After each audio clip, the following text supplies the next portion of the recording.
There was a dad in Philadelphia whose child came out, and he, like many of us, had no clue what to do. I'm sure many of the dads understand that. I definitely do. So he heard of some moms that were wearing some t-shirts that said, "Free mom hugs," and they'd go to pride festivals. And he's like, well, I can do that. Do dads do this?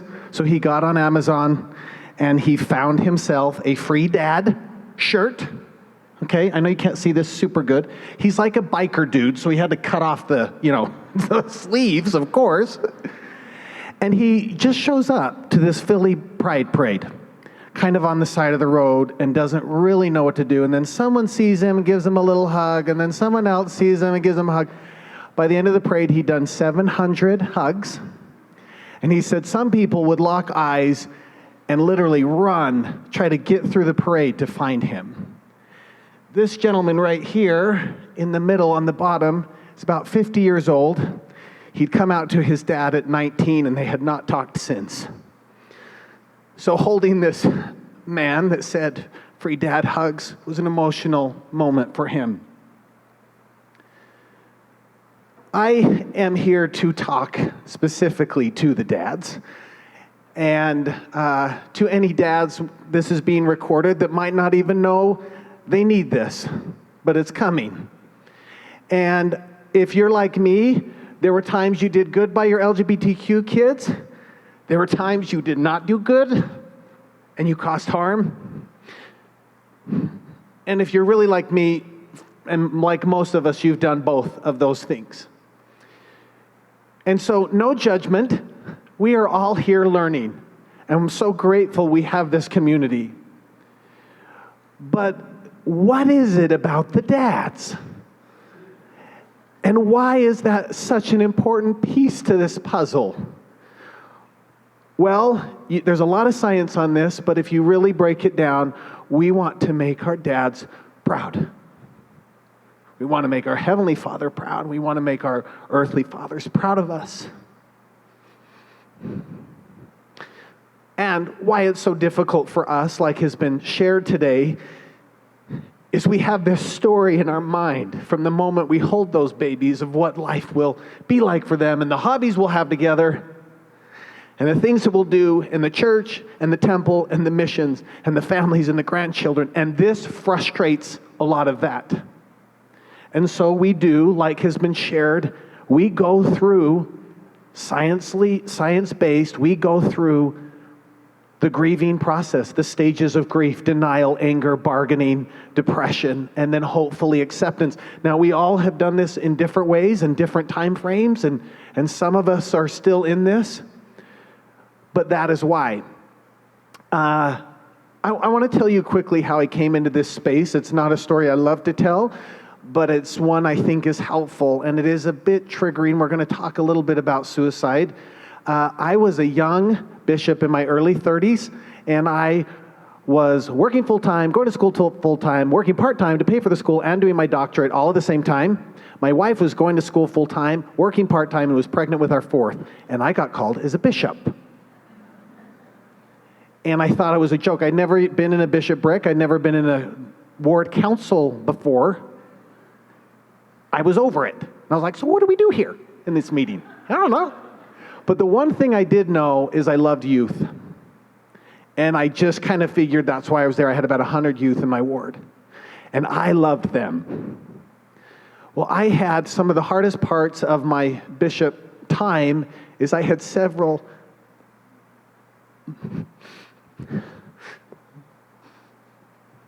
suicide attempts. One of them in particular was a young girl who I knew since she was a baby who lived across the street. And I won't tell you the whole story because it's long. It is on it's on a Papa Osler podcast. You can hear the whole thing. But me and my wife happened to be home at about 4 o'clock. She's a nurse. I was the bishop when our daughter came running into the home and said, and she's allowed me to tell this story, Jordon has fallen. She's bleeding everywhere. You need to come. Their parents aren't home. We ran across the street and we found Jordon in the garage. We found the gun. I'm sure many of you have been involved with suicide in some aspect, but to be there at ground zero was something I will never forget, and something that makes you soul search to the depths of your soul and wonder why. Well, this answer came to me, part of the answer, just about an hour later. I had the chance to go and give this dear friend a blessing in the ER. It was not looking good. And the dad asked me to bless. I put my hands on her head. And as clear as any message I have ever heard, a loving Heavenly Father told me, and I didn't know she was a closeted LGBTQ young woman at the time. And he said to me, and I said it out loud for the parents to hear, you will live and you will make a full recovery. And if you had seen what was going on right then, that was hard for me to say, but that's what I heard. And then I heard, and she has made exactly how we intended her to be. And no effort should be made to change her. And I said this in the blessing. And I remember opening my eyes and kind of seeing the parents go, Jordon has made a full recovery. She's a dear friend and set the groundwork for my dear family when just a couple years later, in a text message, my oldest of 5, 14 years old, told me and my wife that he was gay. And again, instant, all the things he's going to miss on. And not that I was grieving that he was gay, but grieving the loss of a life that I have created, a story that I had created in my mind. And this was frustrating. And dads are fixers. We fix it.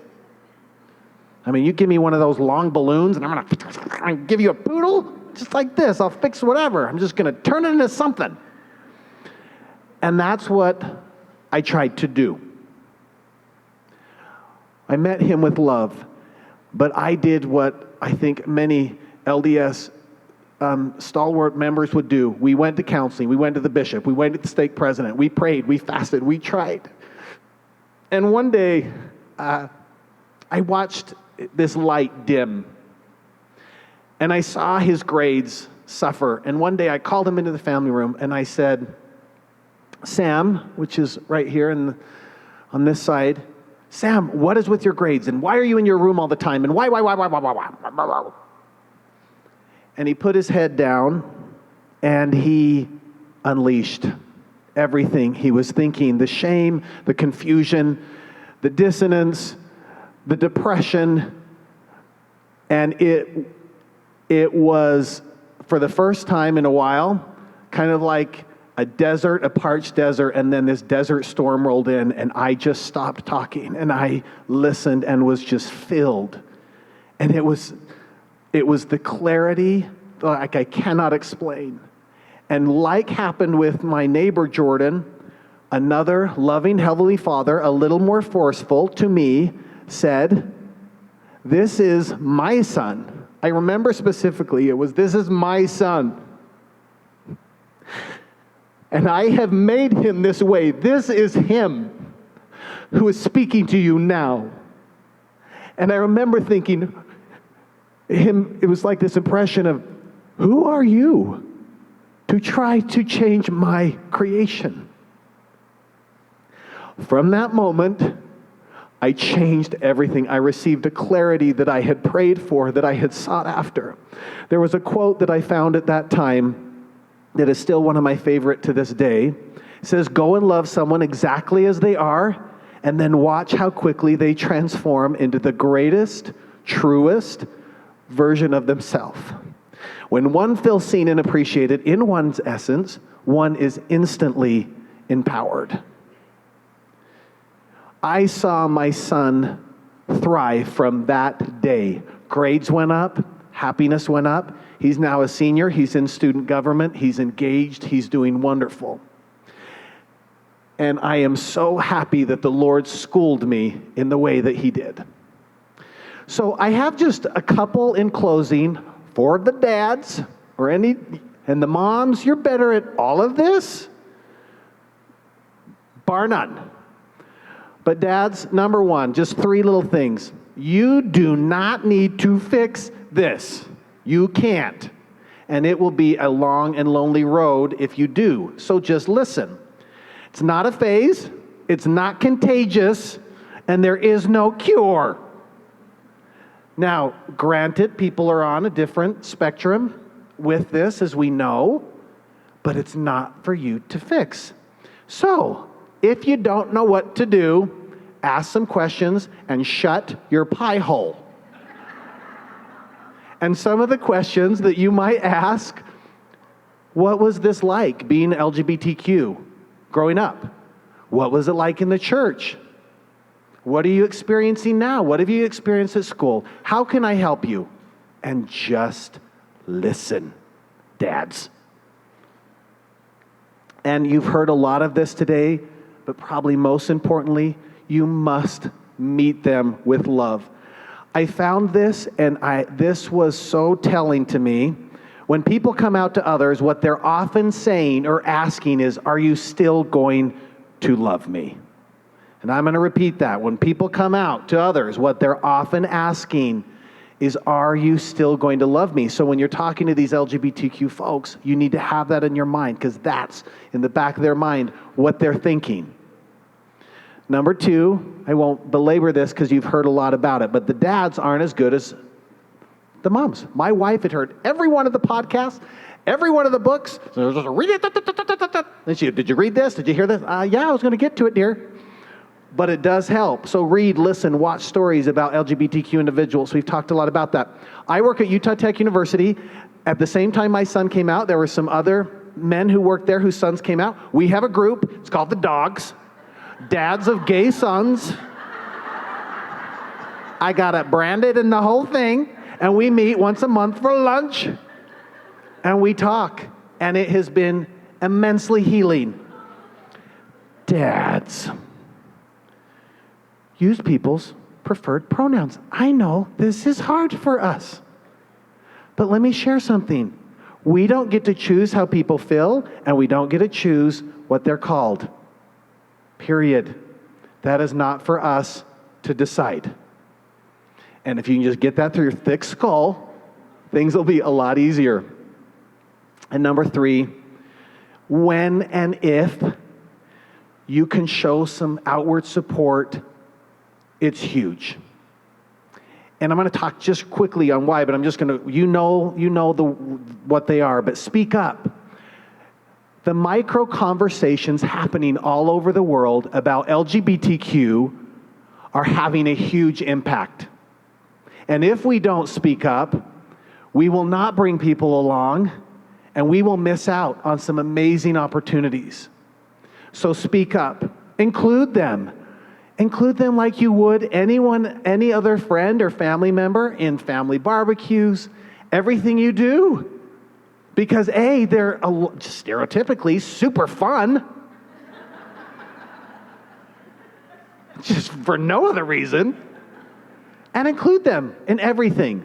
Join a cause, attend a pride event, fly a flag, help them envision a bright future for themselves, because they have a hard time seeing that. I want to end with one last story. I went to my first Pride Festival a couple years ago. It was a little hard for me. I didn't know what to expect. In St. George, one of the most conservative communities in the whole world. And we got our stuff on and some pins, and we went. And I didn't know what to expect. Well, when I got there, across the park, a gentleman who I work with, who's a dean of one of our colleges, the health sciences colleges, who's from Puerto Rico, made eye contact and beeline for my family. I've worked with him for years. And he says, "What are you doing here?" And I go, "Well, I'm here to support." He's like, "And you brought your family?" I go, "Yeah."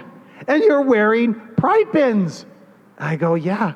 And he kept saying, "Your beautiful family, your beautiful family." And he went around and hugged every one of us. I had worked with Ellie for years. I had never given him one reason to think that I was not an ally.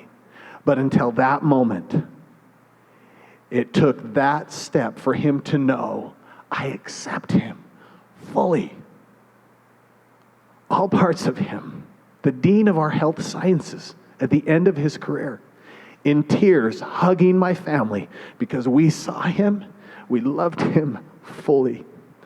Dads, your story might be different than the one you thought, but sometimes you have to let go of the picture of what you thought life would be like and learn to find the joy in the story you are actually living. And if you think for a second you must choose between your children and the love of Christ, I can promise you, you do not. So gentlemen, join the dogs, and we will get through this together and make the world a better place. Thank you so much.